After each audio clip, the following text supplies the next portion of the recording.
নমস্কার। গল্পের ও কবিতার সংসারের পক্ষ থেকে সবাইকে শারদ শুভেচ্ছা। আশা করি সবাই ভালো আছেন, ভালো থাকুন সবাই। আজ আমরা পড়ব রবীন্দ্রনাথ ঠাকুরের লেখা পাত্র ও পাত্রী। ইতিপূর্বে প্রজাপতি কখনো আমার কপালে বসেননি বটে, কিন্তু একবার আমার মানুষ পদ্মে বসেছিলেন। তখন আমার বয়স 16। তারপরে কাঁচা ঘুমে চমক লাগিয়ে দিলে যেমন ঘুম আর আসতে চায় না, আমার সেই দশা হলো। আমার বন্ধু বান্ধবরা কেউ কেউ দ্বার পরিগ্রহ ব্যাপারে দ্বিতীয় এমনকি তৃতীয় পক্ষে প্রমোশন পেলেন। আমি কৌমার্যের লাস্ট বেঞ্চিতে বসে শূন্য সংসারের কড়িকাঠ গণনা করে কাটিয়ে দিলুম। আমি 14 বছর বয়সে এন্ট্রান্স পাশ করেছিলুম। তখন বিবাহ কিংবা এন্ট্রান্স পরীক্ষায় বয়স বিচার ছিল না। আমি কোনোদিন পড়ার বই গিলিনি, সেই জন্য শারীরিক বা মানসিক অজীর্ণ রোগে আমাকে ভুগতে হয়নি। ইঁদুর যেমন দাঁত বসাবার জিনিস পেলেই সেটাকে কেটে কুটে ফেলে, তা সেটা খাদ্যই হোক আর অখাদ্যই। শিশুকাল থেকেই তেমনি ছাপার বই দেখলেই সেটা পড়ে ফেলা আমার স্বভাব ছিল। সংসারে পড়ার বইয়ের চেয়ে না পড়ার বইয়ের সংখ্যা ঢের বেশি। এই জন্যে আমার পুঁথির সৌরজগতে স্কুল পাঠ্য পৃথিবীর চেয়ে বেস্কুল পাঠ্য সূর্য 14 লক্ষ গুণে বড় ছিল। তবু আমার সংস্কৃত পণ্ডিত মশাইয়ের নিদারুণ ভবিষ্যৎবাণী সত্ত্বেও আমি পরীক্ষায় পাশ করেছিলুম। আমার বাবা ছিলেন ডেপুটি ম্যাজিস্ট্রেট। তখন আমরা ছিলাম সাতক্ষীরায় কিংবা জাহানাবাদে কিংবা ওই রকম কোনো একটা জায়গায়। গোড়াতেই বলে রাখা ভালো, দেশ কাল এবং পাত্র সম্বন্ধে আমার এই ইতিহাসে যে কোনো স্পষ্ট উল্লেখ থাকবে তার সবগুলোই সুস্পষ্ট মিথ্যে। যাদের রসবোধের চেয়ে কৌতূহল বেশি তাদের ঠকতে হবে। বাবা তখন তদন্তে বেরিয়েছিলেন। মায়ের ছিল কি একটা ব্রত, দক্ষিণা এবং ভোজন ব্যবস্থার জন্য ব্রাহ্মণ তার দরকার। এই রকম পারমার্থিক প্রয়োজনে আমাদের পণ্ডিত মশাই ছিলেন মায়ের প্রধান সহায়। এই জন্য মা তাঁর কাছে বিশেষ কৃতজ্ঞ ছিলেন, যদিচ বাবার মনের ভাব ছিল ঠিক তার উল্টো। আজ আহারান্তে দান দক্ষিণার যে ব্যবস্থা হলো তার মধ্যে আমিও তালিকাভুক্ত হলুম। সে পক্ষে যে আলোচনা হয়েছিল তার মর্মটা এই, আমার তো কলকাতায় কলেজে যাবার সময় হলো। এমন অবস্থায় পুত্র বিচ্ছেদ দুঃখ দূর করবার জন্যে একটা সদুপায় অবলম্বন করা কর্তব্য। যদি একটি শিশু বধূ মায়ের কোলের কাছে থাকে তবে তাকে মানুষ করে যত্ন করে তার দিন কাটতে পারে। পণ্ডিত মশাইয়ের মেয়ে কাশীশ্বরী এই কাজের পক্ষে উপযুক্ত, কারণ সে শিশুও বটে, সুশীলাও বটে, আর কুলশাস্ত্রের গণিতে তার সঙ্গে আমার অঙ্কে অঙ্কে মিল। তাছাড়া ব্রাহ্মণের কন্যাদায় মোচনের পারমার্থিক ফলও লোভের সামগ্রী। মায়ের মন বিচলিত হল। মেয়েটিকে একবার দেখা কর্তব্য এমন আভাস দেওয়া মাত্র পণ্ডিত মশাই বললেন, তার পরিবার কাল রাত্রেই মেয়েটিকে নিয়ে বাসায় এসে পৌঁছেছেন। মায়ের পছন্দ হতে দেরি হলো না, কেননা রুচির সঙ্গে পুণ্যের বাটখারার যোগ হওয়াতে সহজেই ওজন ভারী হলো। মা বললেন, মেয়েটি সুলক্ষণা, অর্থাৎ যথেষ্ট পরিমাণ সুন্দরী না হলেও সান্ত্বনার কারণ আছে। কথাটা পরম্পরায় আমার কানে উঠল। যে পণ্ডিত মশাইয়ের ধাতুরূপকে বরাবর ভয় করে এসেছি তাঁরই কন্যার সঙ্গে আমার বিবাহের সম্বন্ধ। এরই বিষদৃশ্যতা আমার মনকে প্রথমেই প্রবল বেগে আকর্ষণ করলে। রূপকথার গল্পের মতো হঠাৎ সুবন্ত প্রকরণ যেন তার সমস্ত অনুসার বিসর্গ ঝেড়ে ফেলে একেবারে রাজকন্যা হয়ে উঠল। একদিন বিকেলে মা তার ঘরে আমাকে ডেকে বললেন, শোনু, পণ্ডিত মশাইয়ের বাসা থেকে আম আর মিষ্টি এসেছে, খেয়ে দেখ। মা জানতেন আমাকে 25টা আম খেতে দিলে আর 25টার দ্বারা তার পাদও পূরণ করলে তবেই আমার ছন্দ মেলে। তাই তিনি রসনার সরস পদ দিয়ে আমার হৃদয়কে আহ্বান করলেন। কাশীশ্বরী তাঁর কোলে বসেছিল। স্মৃতি অনেকটা অস্পষ্ট হয়ে এসেছে, কিন্তু মনে আছে রাংতা দিয়ে তার খোঁপা মোড়া, আর গায়ে কলকাতার দোকানের এক সাটিনের জ্যাকেট। সেটা নীল এবং লাল এবং লেশ এবং ফিতের একটা প্রত্যক্ষ প্রলাপ। যতটা মনে পড়ছে, রং সামলা, ভুরুজোড়া খুব ঘন এবং চোখ দুটো পোষা প্রাণীর মতো বিনা সংকোচে তাকিয়ে আছে। মুখের বাকি অংশ কিছুই মনে পড়ে না। বোধহয় বিধাতার কারখানায় তার গড়ন তখনও সারা হয়নি, কেবল এক মিটে করে রাখা হয়েছে। আর যাই হোক, তাকে দেখতে নেহাত ভালো মানুষের মতো। আমার বুকের ভিতরটা ফুলে উঠল। মনে মনে বললুম, ওই রাংতা জড়ানো বেনিওয়ালা জ্যাকেট মোড়া সামগ্রীটি 16 আনা আমার। আমি ওর প্রভু, আমি ওর দেবতা। অন্য সমস্ত দুর্লভ সামগ্রীর জন্যে সাধনা করতে হয়, কেবল এই একটি জিনিসের জন্যে নয়। আমি কড়ি আঙুল নাড়ালেই হয়। বিধাতা এই বর দেবার জন্যে আমাকে সেধে বেড়াচ্ছেন। মাকে যে আমি বরাবর দেখে আসছি, স্ত্রী বলতে কি বোঝায় তা আমার ওই সূত্রে জানা ছিল। দেখেছি বাবা অন্য সমস্ত ব্রতের উপর চটা ছিলেন, কিন্তু সাবিত্রী ব্রতের বেলায় তিনি মুখে যাই বলুন, মনে মনে বেশ একটু আনন্দ বোধ করতেন। মা তাকে ভালোবাসতেন তা জানি, কিন্তু কিসে বাবা রাগ করবেন, কিসে তার বিরক্তি হবে, এইটিকেই মা যে একান্ত মনে ভয় করতেন। এরই রসটুকু বাবা তার সমস্ত পৌরুষ দিয়ে সবচেয়ে উপভোগ করতেন। পূজাতে দেবতাদের বোধহয় বড় একটা কিছু আসে যায় না, কেননা সেটা তাদের বৈধ বরাদ্দ, কিন্তু মানুষের নাকি ওটা অবৈধ পাওনা। এই জন্যে ওইটের লোভে তাদের অসামাল করে। সেই বালিকার রূপগুণের টান সেদিন আমার উপরে পৌঁছয়নি, কিন্তু আমি যে পূজনীয় সে কথাটা সেই 14 বছর বয়সে আমার পুরুষের রক্তে গাঁজিয়ে উঠল। সেদিন খুব গৌরবের সঙ্গে আমগুলো খেলুম, এমনকি সগর্বে 3টে আম পাতে বাকি রাখলুম, যা আমার জীবনে কখনো ঘটেনি, এবং তার জন্যে সমস্ত অপরাহ্ন কালটা অনুশোচনায় গেল। সেদিন কাশীশ্বরী খবর পায়নি আমার সঙ্গে তার সম্বন্ধটা কোন শ্রেণীর, কিন্তু বাড়িতে গিয়েই বোধহয় জানতে পেরেছিল। তারপরে যখনই তার সঙ্গে দেখা হতো, সে শশব্যস্ত হয়ে লুকোবার জায়গা পেত না। আমাকে দেখে তার এই ত্রস্ততা আমার খুব ভালো লাগত। আমার আবির্ভাব বিশ্বের কোনো একটা জায়গায় কোনো একটা আকারে খুব একটা প্রবল প্রভাব সঞ্চার করে, এই জৈব রাসায়নিক তথ্যটা আমার কাছে বড় মনোরম ছিল। আমাকে দেখেও যে কেউ ভয় করে বা লজ্জা করে বা কোনো একটা কিছু করে, সেটা বড় অপূর্ব। কাশীশ্বরী তার পালানোর দ্বারাই আমাকে জানিয়ে যেত, জগতের মধ্যে সে বিশেষভাবে, সম্পূর্ণভাবে এবং নিগূঢ়ভাবে আমারই। এতকালের অকিঞ্চিত করতা থেকে হঠাৎ এক মুহূর্তে এমন একান্ত গৌরবের পদ লাভ করে কিছুদিন আমার মাথার মধ্যে রক্ত ঝাঁঝাঁ করতে লাগল।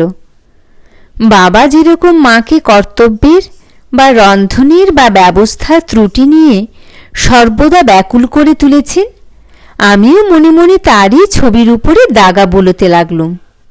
বাবার অনভিপ্রেত কোনো একটা লক্ষ্য সাধন করবার সময় মা যেমন সাবধানে নানা প্রকার মনোহর কৌশলে কাজ উদ্ধার করতেন, আমি কল্পনায় কাশীশ্বরীকেও সেই পথে প্রবৃত্ত হতে দেখলুম।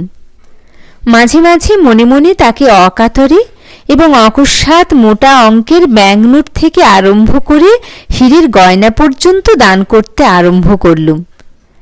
এক একদিন ভাত খেতে বসে তার খাওয়াই হলো না, এবং জানলার ধারে বসে আঁচলের খুঁট দিয়ে সে চোখের জল মুছছে এই করুণ দৃশ্যও আমি মনশ্চক্ষে দেখতে পেলুম, এবং এটা যে আমার কাছে অত্যন্ত শোচনীয় বোধ হলো তা বলতে পারিনে।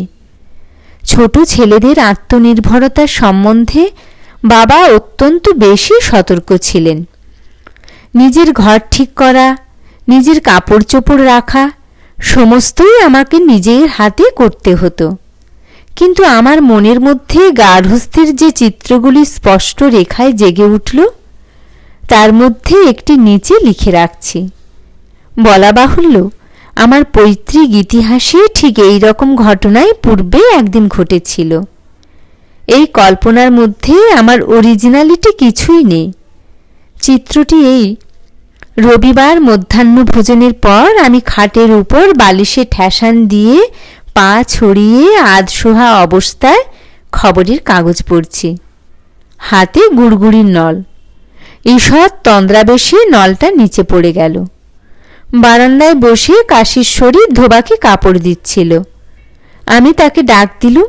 সে তাড়াতাড়ি ছুটে এসে আমার হাতে নল তুলে দিলে।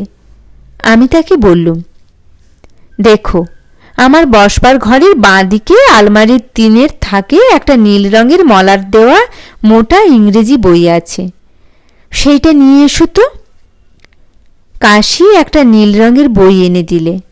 আমি বললুম, আহ, এটা নয়, সে এর চেয়ে মোটা, আর তার পিঠের দিকে সোনালি অক্ষরে নাম লেখা। এবারে সে একটা সবুজ রঙের বই আনলে। সেটা আমি ধপাস করে মেঝের ওপর ফেলে দিয়ে রেগে উঠে পড়লুম। তখন কাশীর মুখ এতটুকু হয়ে গেল এবং তার চোখ ছলছল করে উঠল। আমি গিয়ে দেখলুম টিনের শেলফে বইটা নেই, সেটা আছে 5-এর শেলফে। বইটা হাতে করে নিয়ে এসে নিঃশব্দে বিছানায় শুলুম। কিন্তু কাশীকে ভুলের কথা কিচ্ছু বললাম না।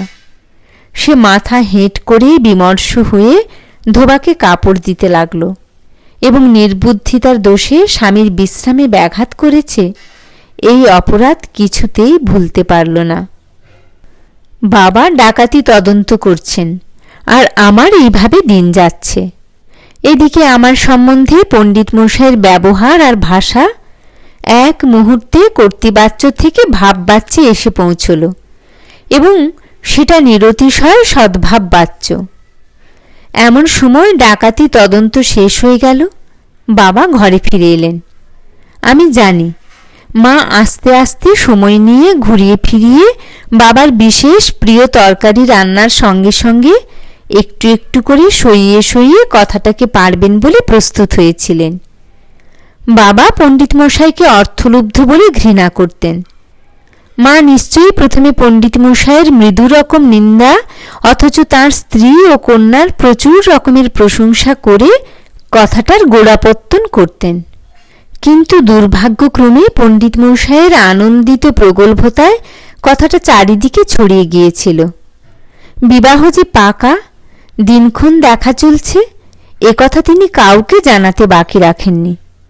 এমনকি বিবাহকালে সেরেস্তাদার বাবুর পাকা দালানটি কয়দিনের জন্য তার প্রয়োজন হবে যথাস্থানে সে আলোচনাও তিনি সেরে রেখেছেন। শুভকর্মে সকলেই তাকে যথাসাধ্য সাহায্য করতে সম্মত হয়েছে। বাবার আদালতের উকিলের দল চাঁদা করে বিবাহের ব্যয় বহন করতেও রাজি। স্থানীয় এন্ট্রান্স স্কুলের সেক্রেটারি বীরেশ্বরবাবু 3য় ছেলে 3য় ক্লাসে পড়ে। সে চাঁদ ও কুমুদের রূপক অবলম্বন করে এরই মধ্যে বিবাহ সম্বন্ধে ত্রিপদী ছন্দে একটা কবিতা লিখেছে। সেক্রেটারি বাবু সেই কবিতাটি নিয়ে রাস্তায় ঘাটে যাকে পেয়েছেন তাকে ধরে ধরে শুনিয়েছেন। ছেলেটির সম্বন্ধে গ্রামের লোক খুব আশান্বিত হয়ে উঠেছে। সুতরাং ফিরে এসে বাইরে থেকে বাবা শুভ সংবাদ শুনতে পেলেন। তারপরে মায়ের কান্না এবং অনাহার, বাড়ির সকলের ভীতি বিহ্বলতা, চাকরদের অকারণ জরিমানা, এজলাসে প্রবল বেগে মামলা ডিসমিস এবং প্রচণ্ড তেজে শাস্তিদান, পণ্ডিত মশাইয়ের পদচ্যুতি এবং রাংতা জড়ানো বেনি সহ কাশীশ্বরীকে নিয়ে তার অন্তর্ধান, এবং ছুটি ফুরোবার পূর্বেই মাতৃসঙ্গ থেকে বিচ্ছিন্ন করে আমাকে সবলে কলিকাতায় নির্বাসন। আমার মনটা ফাটা ফুটবলের মতো চুপসে গেল। আকাশে আকাশে হাওয়ার উপরে তার লাফালাফি একেবারে বন্ধ হলো। আমার পরিণয়ের পথে গোড়াতেই এই বিঘ্ন। তারপরে আমার প্রতি বারে বারে প্রজাপতির ব্যর্থ পক্ষপাত ঘটেছে। তার বিস্তারিত বিবরণ দিতে ইচ্ছে করিনে। আমার এই বিফলতার ইতিহাসের সংক্ষিপ্ত নোট দুটো একটা রেখে যাব। 20 বছর বয়সের পূর্বেই আমি পুরো দমে এমএ পরীক্ষা পাশ করে চোখে চশমা পরে এবং গোঁফের রেখাটাকে তা দেবার যোগ্য করে বেরিয়ে এসেছি। বাবা তখন রামপুরহাট কিংবা নোয়াখালী কিংবা বারাসত কিংবা ওই রকম কোনো একটা জায়গায়। এতদিন তো শব্দসাগর মন্থন করে ডিগ্রিরত্ন পাওয়া গেল, এবার অর্থসাগর মন্থনের পালা। বাবা তার বড় বড় পেট্রন সাহেবদের স্মরণ করতে গিয়ে দেখলেন তার সবচেয়ে বড় সহায় যিনি, তিনি পরলোকে। তার চেয়ে যিনি কিছু কম, তিনি পেনশন নিয়ে বিলেতে। যিনি আরও কমজোরি, তিনি পাঞ্জাবে বদলি হয়েছেন। আর যিনি বাংলাদেশে বাকি আছেন, তিনি অধিকাংশ উমেদারকেই উপক্রমণিকায় আশ্বাস দেন, কিন্তু উপসংহারে সেটা সংহরণ করেন। আমার পিতামহ যখন ডেপুটি ছিলেন তখন মুরব্বির বাজার এমন কষা ছিল না, তাই তখন চাকরি থেকে পেনশন এবং পেনশন থেকে চাকরি একই বংশে খেয়া পারাপারির মতো চলত। এখন দিন খারাপ, তাই বাবা যখন উদ্বিগ্ন হয়ে ভাবছিলেন যে তার বংশধর গভর্নমেন্ট আপিসের উচ্চ খাঁচা থেকে সওদাগরি আপিসের নিম্ন দাঁড়ে অবতরণ করবে কিনা, এমন সময় এক ধনী ব্রাহ্মণের একমাত্র কন্যা তার নোটিশে এলো। ব্রাহ্মণটি কন্ট্রাক্টর। তার অর্থাগমের পথটি প্রকাশ্য ভূতলের চেয়ে অদৃশ্য রসাতলের দিক দিয়ে প্রশস্ত ছিল। তিনি সে সময়ে বড়দিন উপলক্ষে কমলালেবু এবং অন্যান্য উপহার সামগ্রী যথাযোগ্য পাত্রে বিতরণ করতে ব্যস্ত ছিলেন। এমন সময়ে তার পাড়ায় আমার অভ্যুদয় হল। বাবার বাসা ছিল তার বাড়ির সামনে, মাঝে ছিল এক রাস্তা। বলা বাহুল্য, ডেপুটির এমএ পাশ করা ছেলে কন্যাদায়িকের পক্ষে খুব প্রাংশুলভ্য ফল। এই জন্যে কন্ট্রাক্টর বাবু আমার প্রতি উদ্বাহু হয়ে উঠেছিলেন। তার বাহু আধুলি লম্বিত ছিল, সে পরিচয় পূর্বেই দিয়েছি। অন্তত সে বাহু ডেপুটিবাবুর হৃদয় পর্যন্ত অতি অনায়াসে পৌঁছল। কিন্তু আমার হৃদয়টা তখন আরও অনেক উপরে ছিল, কারণ আমার বয়স তখন 20 পেরোয়। তখন খাঁটি স্ত্রীরত্ন ছাড়া অন্য কোনো রত্নের প্রতি আমার লোভ ছিল না। শুধু তাই নয়, তখনও ভাবুকতার দীপ্তি আমার মনে উজ্জ্বল। সহধর্মিণী শব্দের যে অর্থ আমার মনে ছিল, সে অর্থটা বাজারে চলিত ছিল না। বর্তমানকালে আমাদের দেশে সংসারটা চারিদিকেই সংকুচিত। মনন সাধনের বেলায় মনকে জ্ঞান ও ভাবের উদার ক্ষেত্রে ব্যপ্ত করে রাখা, আর ব্যবহারের বেলায় তাকে সেই সংসারের অতি ছোট মাপে কৃশ করে আনা, এ আমি মনে মনেও সহ্য করতে পারতুম না। যে স্ত্রীকে আইডিয়ালের পথে সঙ্গিনী করতে চাই, সেই স্ত্রী ঘরকন্যার গারদে পায়ের বেড়ি হয়ে থাকবে এবং প্রত্যেক চলাফেরায় ঝঙ্কার দিয়ে পিছনে টেনে রাখবে, এমন দুর্গ্রহ আমি স্বীকার করে নিতে নারাজ ছিলুম। আসল কথা, আমাদের দেশের প্রহসনে যাদের আধুনিক বলে বিদ্রূপ করে, কলেজ থেকে টাটকা বেরিয়ে আমি সেই রকম নিরবচ্ছিন্ন আধুনিক হয়ে উঠেছিলুম। আমাদের কালে সেই আধুনিকের দল এখনকার চেয়ে অনেক বেশি ছিল। আশ্চর্য এই যে তারা সত্যই বিশ্বাস করত যে সমাজকে মেনে চলাই দুর্গতি এবং তাকে টেনে চলাই উন্নতি। এহেন আমি শ্রীযুক্ত সনত কুমার একটি বলশালী কন্যাদায়ীকে টাকার থলির হাঁ করা মুখের সামনে এসে পড়লুম। বাবা বললেন, শুভস্য শীঘ্রম। আমি চুপ করে রইলুম। মনে মনে ভাবলুম, একটু দেখে শুনে বুঝে পড়ে নি। চোখ কান খুলে রাখলুম। কিছু পরিমাণ দেখা এবং অনেকটা পরিমাণ শোনা গেল। মেয়েটি পুতুলের মতো ছোট এবং সুন্দর। সে যে স্বভাবের নিয়মে তৈরি হয়েছে তা তাকে দেখে মনে হয় না। কে যেন তার প্রত্যেক চুলটি পাট করে তার ভুরুটি এঁকে তাকে হাতে করে গড়ে তুলেছে। সে সংস্কৃত ভাষায় গঙ্গার স্তব আবৃত্তি করে পড়তে পারে। তার মা পাথুরে কয়লা পর্যন্ত গঙ্গায় ধুয়ে তবে রাঁধেন। জীবধাত্রী বসুন্ধরা নানা জাতিকে ধারণ করেন বলে পৃথিবীর সংস্পর্শ সম্বন্ধে তিনি সর্বদাই সংকুচিত। তার অধিকাংশ ব্যবহার জলেরই সঙ্গে, কারণ জলচর মৎস্যরা মুসলমান বংশীয় নয় এবং জলে পেঁয়াজ উৎপন্ন হয় না। তার জীবনের সর্বপ্রধান কাজ আপনার দেহকে, গৃহকে, কাপড় চোপড়, হাঁড়ি কুঁড়ি, খাট পালং, বাসনকোসনকে শোধন এবং মার্জন করা। তার সমস্ত কৃত্য সমাপন করতে বেলা 2:30 বেজে যায়। তার মেয়েটিকে তিনি স্বহস্তে সর্বাংশে এমনই পরিশুদ্ধ করে তুলেছেন যে তার নিজের মত বা নিজের ইচ্ছা বলে কোনো উৎপাতই ছিল না। কোনো ব্যবস্থায় যত অসুবিধাই হোক সেটা পালন করা তার পক্ষে সহজ হয় যদি তার কোনো সঙ্গত কারণ তাকে বুঝিয়ে না দেওয়া যায়। সে খাবার সময় ভালো কাপড় পরে না, পাছে সক্রি হয়। সে ছায়া সম্বন্ধেও বিচার করতে শিখেছে। সে যেমন পালকির ভিতরে বসেই গঙ্গা স্নান করে, তেমনি অষ্টাদশ পুরাণের মধ্যে আবৃত থেকে সংসারে চলে ফেরে। বিধিবিধানের পরে আমারও মায়ের যথেষ্ট শ্রদ্ধা ছিল, কিন্তু তার চেয়ে আরও বেশি শ্রদ্ধা যে আরও কারো থাকবে এবং তাই নিয়ে সে মনে মনে গুমর করবে, এটা তিনি সইতে পারতেন না।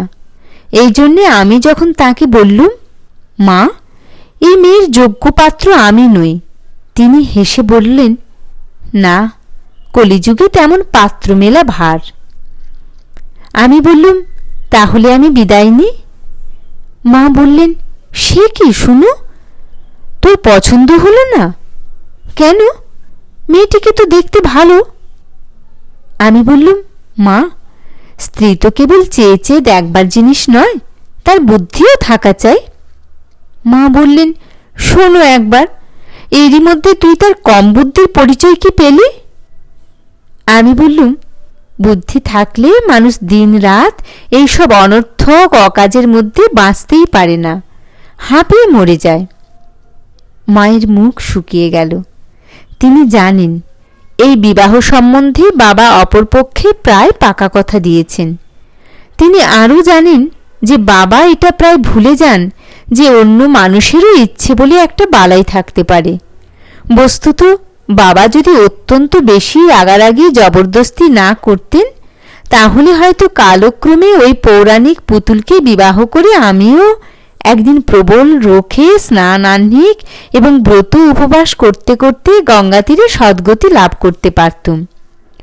অর্থাৎ মায়ের উপর যদি এই বিবাহ দেবার ভার থাকত, তাহলে তিনি সময় নিয়ে অতি ধীর মন্দ সুযোগে ক্ষণে ক্ষণে কানে মন্ত্র দিয়ে ক্ষণে ক্ষণে অশ্রুপাত করে কাজ উদ্ধার করে নিতে পারতেন। বাবা যখন কেবলই তর্জন গর্জন করতে লাগলেন, আমি তাকে মরিয়া হয়ে বললুম, ছেলেবেলা থেকে খেতে শুতে চলতে ফিরতে আমাকে আত্মনির্ভরতার উপদেশ দিয়েছেন, কেবল বিবাহের বেলাতেই কি আত্মনির্ভর চলবে না? কলেজে লজিকে পাশ করবার বেলায় ছাড়া ন্যায়শাস্ত্রের জোরে কেউ কোনোদিন সফলতা লাভ করেছে এ আমি দেখিনি। সঙ্গত যুক্তি কুতর্কের আগুনে কখনো জলের মতো কাজ করে না, বরঞ্চ তেলের মতোই কাজ করে। বাবা ভেবে রেখেছেন, তিনি অন্য পক্ষকে কথা দিয়েছেন, বিবাহের ঔচিত্য সম্বন্ধে এর চেয়ে বড় প্রমাণ আর কিছুই নেই। অথচ আমি যদি তাকে স্মরণ করিয়ে দিতুম যে পণ্ডিত মশাইকেও মা একদিন কথা দিয়েছিলেন, তবু সে কথায় শুধু যে আমার বিবাহ ফেঁসে গেল তা নয়, পণ্ডিত মশাইয়ের জীবিকাও তার সঙ্গে সহমরণে গেল, তাহলে এই উপলক্ষে একটা ফৌজদারি বাধ্য। বুদ্ধি বিচার এবং রুচির চেয়ে সুচিতা মন্ত্রতন্ত্র ক্রিয়াকর্ম যে ঢের ভালো, তার কবিত্ব যে সুগভীর ও সুন্দর, তার নিষ্ঠা যে অতি মহৎ, তার ফল যে অতি উত্তম, সিম্বলিজম যে আইডিয়ালিজম, একথা বাবা আজকাল আমাকে শুনিয়ে শুনিয়ে সময়ে অসময়ে আলোচনা করেছেন। আমি রসনাকে থামিয়ে রেখেছি, কিন্তু মনকে তো চুপ করিয়ে রাখতে পারিনি। যে কথাটা মুখের আগার কাছে এসে ফিরে যেত সেটা হচ্ছে এই যে, এসব যদি আপনি মানেন তবে পালবার বেলায় মুরগি পালেন কেন? আরও একটা কথা মনে আসত, বাবাই একদিন দিনক্ষণ পাল পার্বণ বিধিনিষেধ দান দক্ষিণা নিয়ে তার অসুবিধা বা ক্ষতি ঘটলে মাকে কঠোর ভাষায় এসব অনুষ্ঠানের পণ্ডতা নিয়ে তাড়না করেছেন। মা তখন দীনতা স্বীকার করে অবলা জাতি স্বভাবতই অবুঝ বলে মাথা হেঁট করে বিরক্তির ধাক্কাটা কাটিয়ে দিয়ে ব্রাহ্মণ ভোজনের বিস্তারিত আয়োজনে প্রবৃত্ত হয়েছেন। কিন্তু বিশ্বকর্মা লজিকের পাকা ছাঁচে ঢালাই করে জীব সৃজন করেননি। অতএব কোনো মানুষের কথায় বা কাজে সঙ্গতি নেই এ কথা বলে তাকে বাগিয়ে নেওয়া যায় না, রাগিয়ে দেওয়া যায় মাত্র। ন্যায়শাস্ত্রের দোহাই পারলে অন্যায়ের প্রচণ্ডতা বেড়ে ওঠে।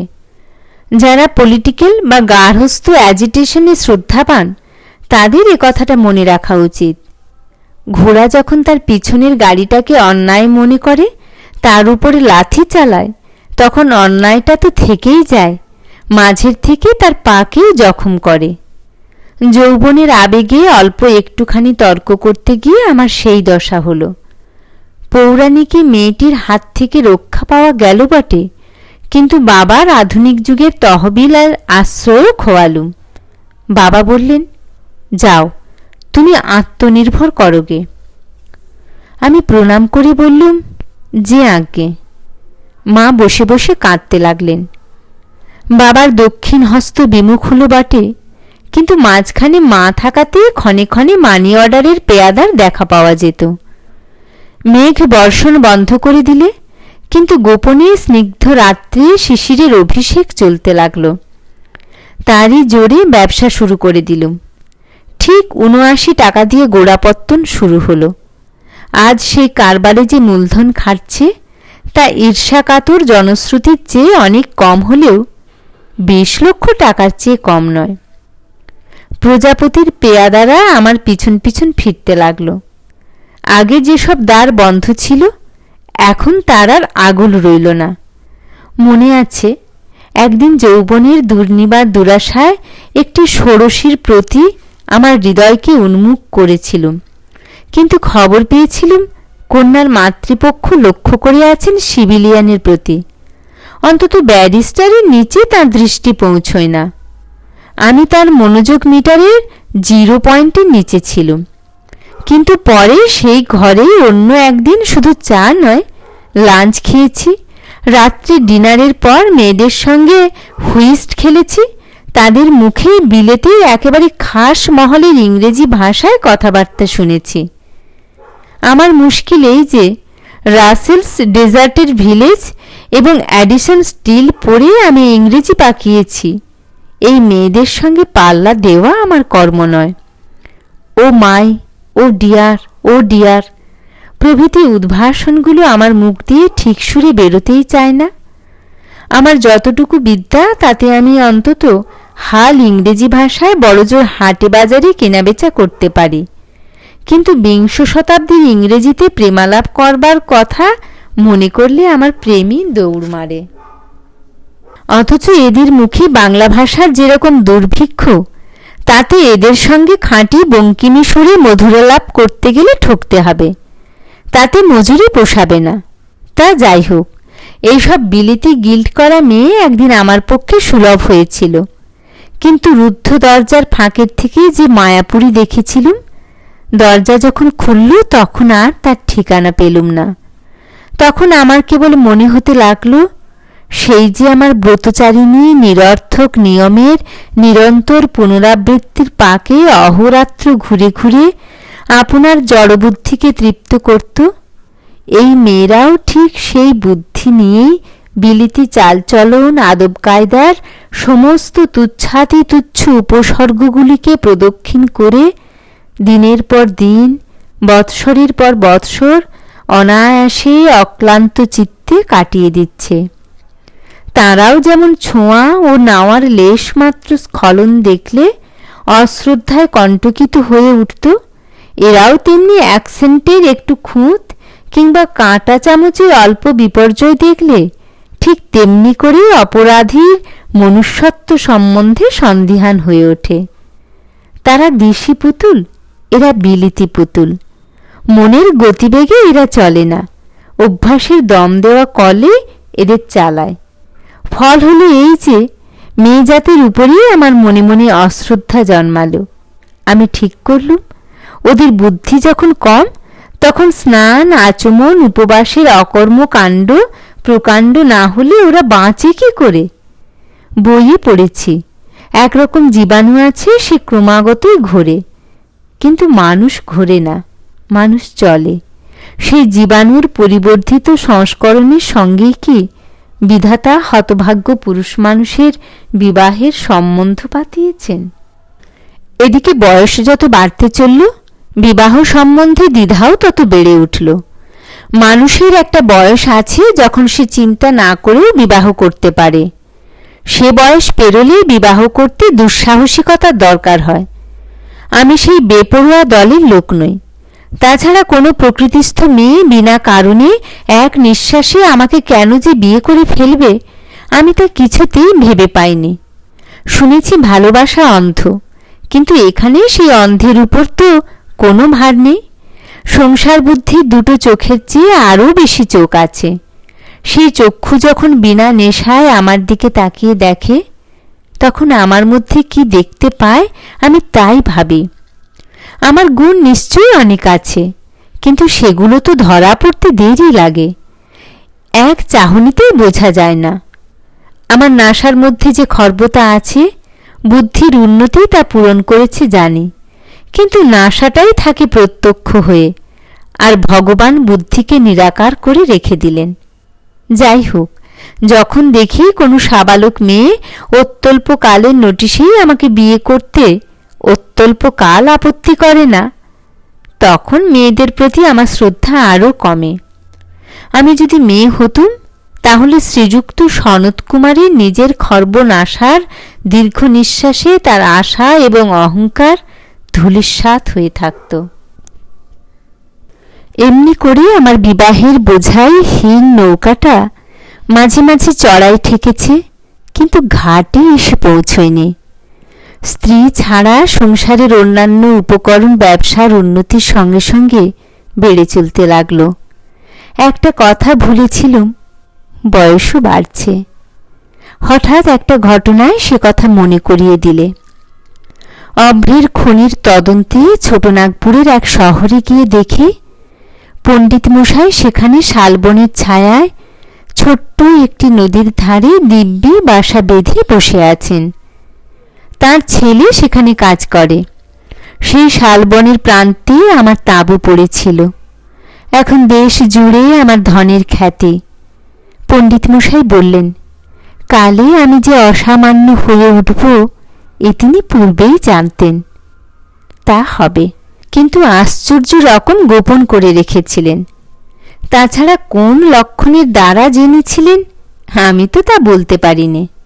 বোধ করি অসামান্য লোকদের ছাত্র অবস্থায় সত্যনত্ব জ্ঞান থাকে না। কাশীশ্বরী শ্বশুরবাড়িতে ছিল, তাই বিনা বাধায় আমি পণ্ডিত মশাইয়ের ঘরের লোক হয়ে উঠলুম। কয়েক বৎসর পূর্বে তাঁর স্ত্রী বিয়োগ হয়েছে, কিন্তু তিনি নাতনিতে এবং নাতিতে পরিবৃত। সবগুলি তাঁর স্বকীয়া নয়, তার মধ্যে দুটি ছিল তাঁর পরলোকগত দাদার। বৃদ্ধ এদের নিয়ে আপনার বার্ধক্যের অপরাহ্নকে নানা রঙে রঙিন করে তুলেছেন। তাঁর অমরু শতক, আর্যা সপ্তশতী, হংসদূত, পদাঙ্কদূতের শ্লোকের ধারা নুড়িগুলির চারিদিকে গিরি নদীর ফেনোচ্ছল প্রবাহের মতো এই মেয়েগুলিকে ঘিরে ঘিরে সহাস্যে ধ্বনিত হয়ে উঠেছে। আমি হেসে বললুম, পণ্ডিত মশাই, ব্যাপারখানা কি? তিনি বললেন, বাবা, তোমাদের ইংরেজি শাস্ত্রে বলে যে শনি গ্রহ চাঁদের মালা পরে থাকেন। এই আমার সেই চাঁদের মালা, বলে তিনি নাতনিদের দেখালেন। সেই দরিদ্র ঘরের এই দৃশ্যটি দেখে হঠাৎ আমার মনে পড়ে গেল আমি একা। বুঝতে পারলুম আমি নিজের ভারে নিজে ক্লান্ত হয়ে পড়েছি।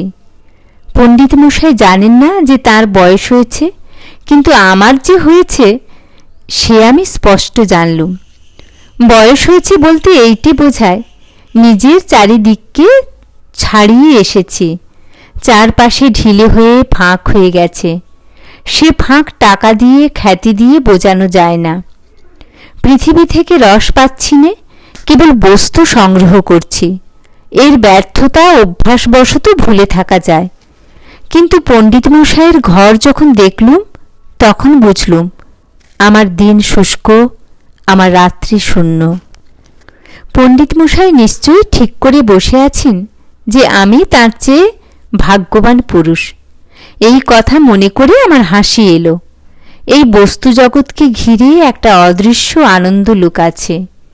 সেই আনন্দ লোকের সঙ্গে আমাদের জীবনের যোগসূত্র না থাকলে আমরা ত্রিশঙ্কুর মতো শূন্য থাকি।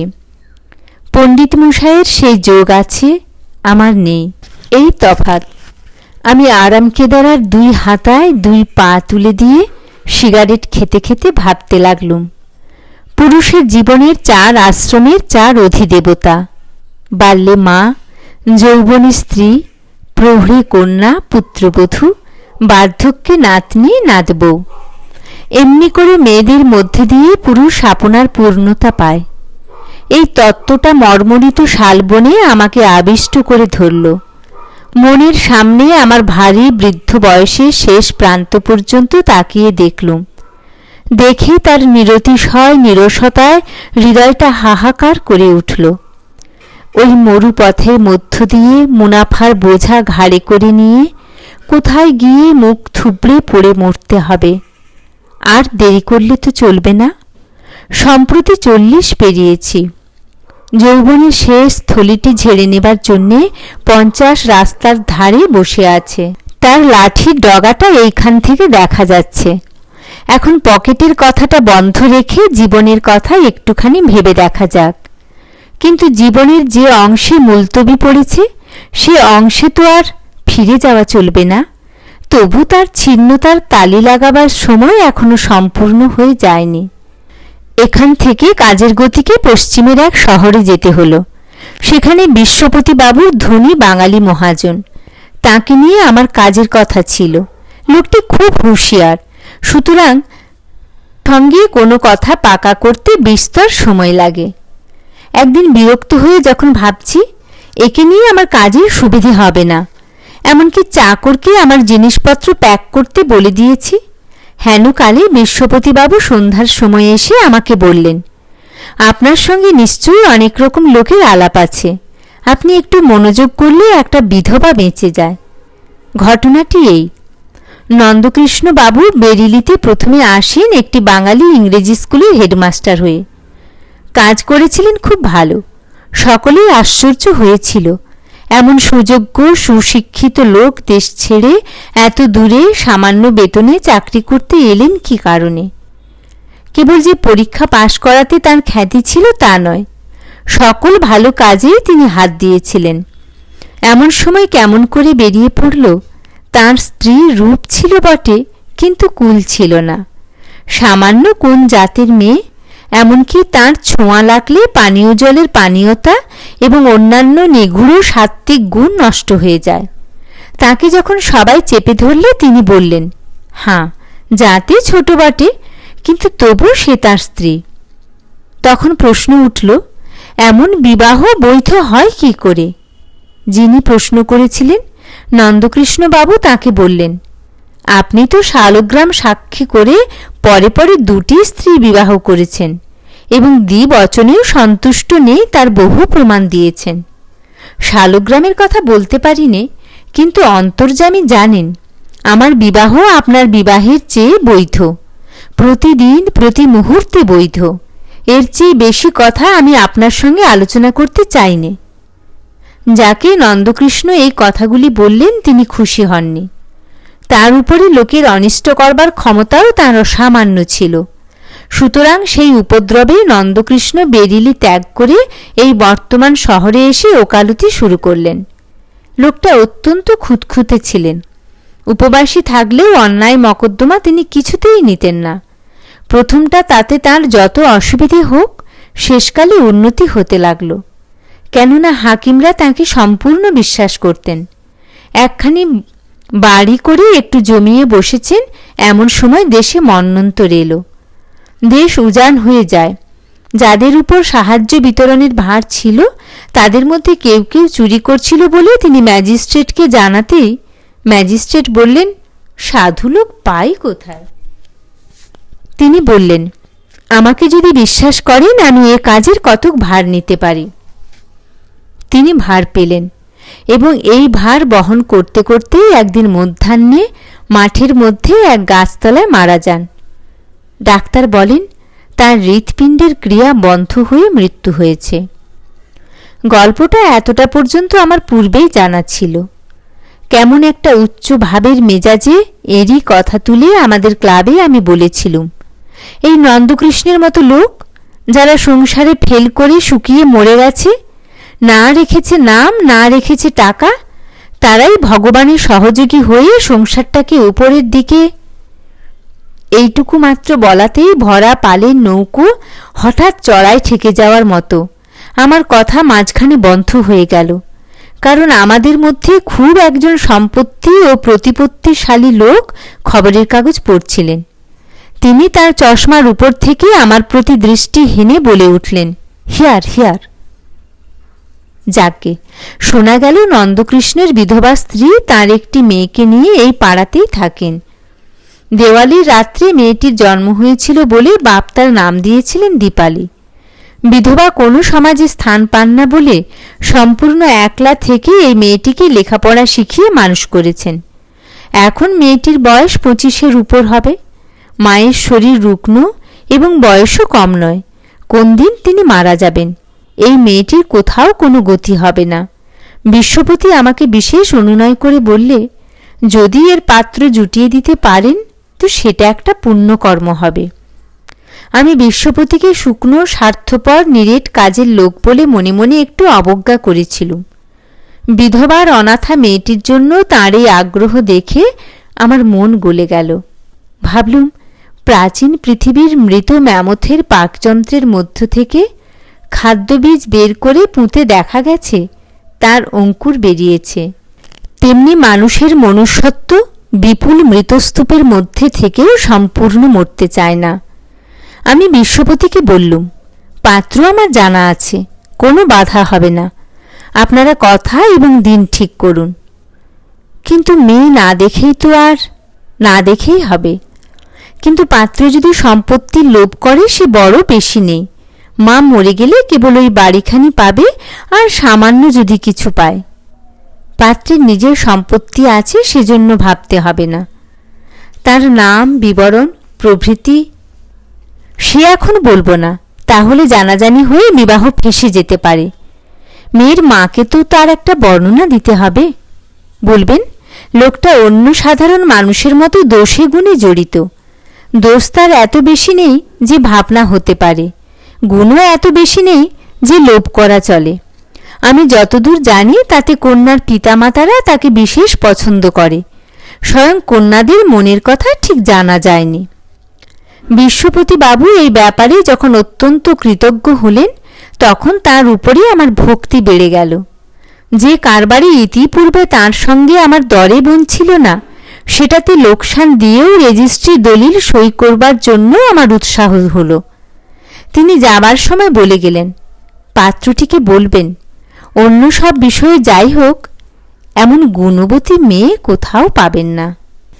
যে মেয়ে সমাজের আশ্রয় থেকে এবং শ্রদ্ধা থেকে বঞ্চিত, তাকে যদি হৃদয়ের উপর প্রতিষ্ঠিত করা যায় তাহলে সে মেয়েকে আপনাকে উৎসর্গ করতে কিছুমাত্র কৃপণতা করবে?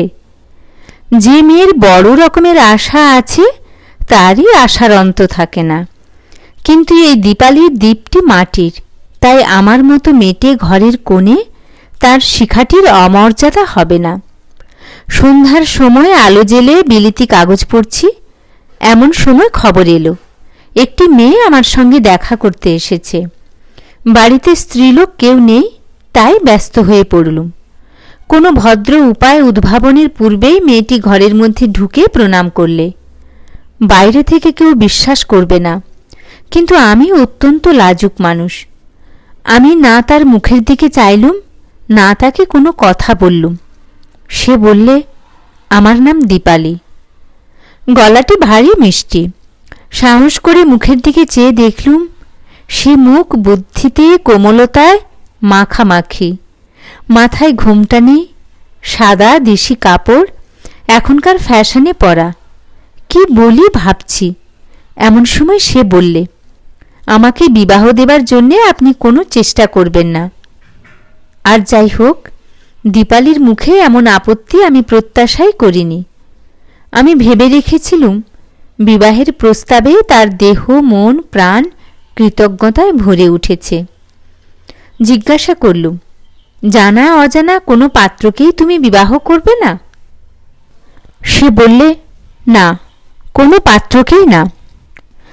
যদিচ মনস্তত্ত্বের চেয়ে বস্তুতত্ত্বে আমার অভিজ্ঞতা বেশি, বিশেষত নারী চিত্ত আমার কাছে বাংলা বানানের চেয়ে কঠিন, তবু কথাটার সাদা অর্থ আমার কাছে সত্য অর্থ বলে মনে হল না। আমি বললুম, যে পাত্র আমি তোমার জন্য বেছেছি সে অবজ্ঞা করবার যোগ্য নয়। দীপালি বললে, আমি তাকে অবজ্ঞা করিনি, কিন্তু আমি বিবাহ করব না। আমি বললুম, সে লোকটিও তোমাকে মনের সঙ্গে শ্রদ্ধা করে, কিন্তু না, আমাকে বিবাহ করতে বলবেন না। আচ্ছা, বলবো না, কিন্তু আমি কি তোমাদের কোনো কাজে লাগতে পারি নে? আমাকে যদি কোনো মেয়ে স্কুলে পড়াবার কাজ জুটিয়ে দিয়ে এখান থেকে কলকাতায় নিয়ে যান তাহলে ভারী উপকার হয়। দীপালি বললুম, কাজ আছে, জুটিয়ে দিতে পারবো। এটা সম্পূর্ণ সত্য কথা নয়। মেয়ে স্কুলের খবর আমি কি জানি, কিন্তু মেয়ে স্কুল স্থাপন করতে তো দোষ নেই। দীপালি বললে, আপনি আমাদের বাড়ি গিয়ে একবার মায়ের সঙ্গে একথা আলোচনা করে দেখবেন। আমি বললুম, আমি কাল সকালেই যাব। দীপালি চলে গেল। কাগজ পড়া আমার বন্ধ হলো। ছাদের উপর বেরিয়ে এসে চৌকিতে বসলুম। তারাগুলোকে জিজ্ঞাসা করলুম, কোটি কোটি যোজন দূর থেকে তোমরা কি সত্যি মানুষের জীবনের সমস্ত কর্মসূত্র ও সম্বন্ধসূত্র নিঃশব্দে বসে বসে বুনছ? এমন সময় কোনো খবর না দিয়ে হঠাৎ বিশ্বপতির মেজ ছেলে শ্রীপতি ছাতে এসে উপস্থিত। তার সঙ্গে যে আলোচনাটা হলো তার মর্ম এই, শ্রীপতি দীপালিকে বিবাহ করবার আগ্রহে সমাজ ত্যাগ করতে প্রস্তুত। বাপ বলেন, এমন দুষ্কার্য করলে তিনি তাকে ত্যাগ করবেন। দীপালি বলে, তার জন্য এত বড় দুঃখ অপমান ও ত্যাগ স্বীকার কেউ করবে এমন যোগ্যতা তার নেই। তাছাড়া শ্রীপতি শিশুকাল থেকে ধনীগৃহে লালিত। দীপালির মতে সে সমাজচ্যুত এবং নিরাশ্রয় হয়ে দারিদ্র্যের কষ্ট সহ্য করতে পারবে না। এই নিয়ে তর্ক চলছে, কিছুতেই তার মীমাংসা হচ্ছে না। ঠিক এই সংকটের সময় আমি মাঝখানে পড়ে এদের মধ্যে আরেকটা পাত্রকে খাড়া করে সমস্যার জটিলতা অত্যন্ত বাড়িয়ে তুলেছি। এই জন্যে শ্রীপতি আমাকে এই নাটকের থেকে প্রুফশিটের কাটা অংশের মতো বেরিয়ে যেতে বলেছে। আমি বললুম, যখন এসে পড়েছি তখন বেরুচ্ছে নে, আর যদি বেরুই তাহলে গ্রন্থি কেটে তবে বেরিয়ে পড়ব। বিবাহের দিন পরিবর্তন হলো না, কেবলমাত্র পাত্র পরিবর্তন হলো। বিশ্বপতির অনুনয় রক্ষা করেছি, কিন্তু তাতে তিনি সন্তুষ্ট হননি। দীপালির অনুনয় রক্ষা করিনি, কিন্তু ভাবে বোধ হলো সে সন্তুষ্ট হয়েছে। স্কুলে কাজ খালি ছিল কিনা জানি নে, কিন্তু আমার ঘরে কন্যার স্থান শূন্য ছিল, সেটা পূর্ণ হলো। আমার মতো বাজে লোক যে নিরর্থক নয়, আমার অর্থই সেটা শ্রীপতির কাছে প্রমাণ করে দিলে। তার গৃহদীপ আমার কলকাতার বাড়িতেই জ্বলল। ভেবেছিলুম সময় মতো বিবাহ না সেরে রাখার মুলতবি অসময়ে বিবাহ করে পূরণ করতে হবে, কিন্তু দেখলুম উপরওয়ালা প্রসন্ন হলে দুটো একটা ক্লাস ডিঙিয়েও প্রমোশন পাওয়া যায়। আজ 55 বছর বয়সে আমার ঘর নাতনিতে ভরে গেছে, উপরন্তু একটি নাতিও জুটেছে, কিন্তু বিশ্বপতি বাবুর সঙ্গে আমার কারবার বন্ধ হয়ে গেছে, কারণ তিনি পাত্রটিকে পছন্দ করেননি।